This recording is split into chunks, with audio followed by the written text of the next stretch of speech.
tworzymy, dobrze jest uprościć do jak najogólniejszych kształtów, w tym przypadku do brył geometrycznych. Teraz rysuję nos, który jest kanciasty i cieniuję odpowiednie miejsca tak, by było widać jego bryły i zrozumieć, które części nosa są oświetlone, a które nie. To przyda się na później, ale chciałabym pokazać również te duże uproszczenie. Można to oczywiście jeszcze bardziej uprościć, ale to jest moja metoda i może też Wam podpasuje. Teraz będę rysować różne kształty, jak i ułożenie nosa, wraz z ich pocieniowaniem. Zaczynam od najzwyklejszego układu, czyli na wprost. Najciemniejsze są dziurki, bo tam światło nigdy nie dociera. Światło pada z góry, a cień pod nosem wskazuje, że strumień światła jest pod kątem, a dokładnie z lewej strony. Gdy określimy, skąd ma być światło, to musimy być już konsekwentni, czyli lewa strona nosa będzie jaśniejsza od prawej. Korzystam tutaj z jednego ołówka HB z firmy Staedtler. Nie miałam zamiaru korzystać z innych miękkości, ponieważ chciałabym tutaj raczej proste szkice Wam przedstawić, żebyście wiedzieli, na czym polega cieniowanie.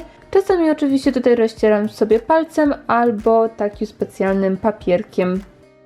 Teraz przejdę do nosa, który jest dokładnie w tym samym układzie, co pierwsze te uproszczone rysuneczki, tak żebym mogła Wam pokazać, jak przejść z ogółu do szczegółu. Jak widać, za każdym razem staram się rysować kanciaste formy i dopiero w nich modeluję kształty, tak żeby nos wyglądał na ten rzeczywisty. Znowu staram się określać, gdzie będzie padało światło. W okolicach dziurek jest oczywiście więcej tego cienia, a na samym czubku, jak i grzbiecie nosa, jest jaśniej. Z boku nosa staram się gładko przejść z jasnego do ciemniejszego i znowu do jasnego policzka.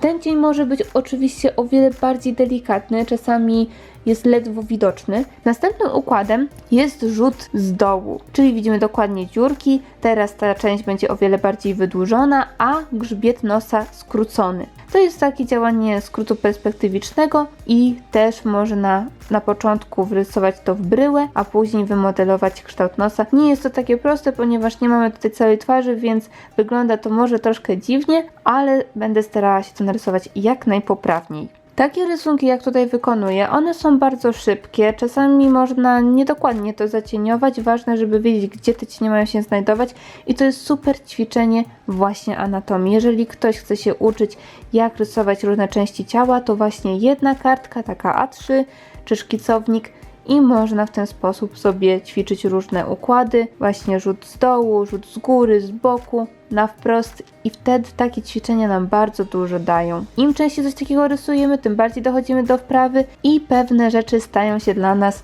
wręcz banalnie proste. Kolejny nos chciałabym przedstawić w ujęciu z boku. Ten nos jest troszkę taki podobny do mojego, ale to bardzo często się zdarza, że te nosy, które rysujemy, czy po prostu te cechy twarzy, które rysujemy, są podobne właśnie do nas i to nie jest nic dziwnego.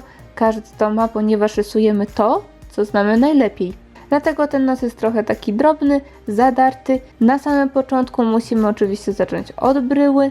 Jest wcięcie na samym górze, później pod lekkim kątem i na samym końcu jest lekkie wybrzuszenie nosa. No, chyba że ktoś ma całkowicie prosty nos. Wtedy wystarczy narysować jedną prostą kreskę. Ostatni nos jest typowo męski, duży, z garbkiem i bardzo duże też dziurki. Ta końcówka nosa jest spora w porównaniu do tych poprzednich nosów.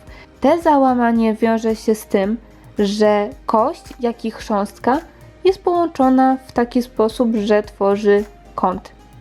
W kolorowych rysunkach również zaczynam od szkicu. Na samym początku wyznaczyłam sobie obszar, w którym ma się znajdować nos, jak i proporcje. Początkowo myślałam, że będzie tylko jeden, ale później stwierdziłam, że jednak zrobię w dwóch różnych ujęciach. Może jest to tylko nos, ale nawet tutaj starałam się użyć jak największej ilości kredek. I to nie oznacza, że będzie tęczowy. Czasami nawet w małej palecie mamy jedną kredkę, która imituje skórę. Najczęściej jest to jasna brzoskwinia. Błędem jest jednak rysować człowieka i kolorować jego skórę tylko i wyłącznie tą jedną kredką. Warto wziąć jeszcze inne kolory, ponieważ na skórze mamy refleksy fioletu, pomarańczu, żółtego. Boki nosa są w cieniu, dlatego użyłam do tego szarej kredki o ciepłej barwie. Wiem, jak duży może być problem powtórzyć taki rysunek, jeżeli ma się na przykład tylko 30 kredek, ale jeżeli ktoś nie chce wydać strasznie dużo pieniędzy na paletę 150 kolorów, w takim razie można sobie zakupić z Pryzmy mały zestaw, który jest przeznaczony tylko i i wyłącznie do rysowania skóry i on jest idealny,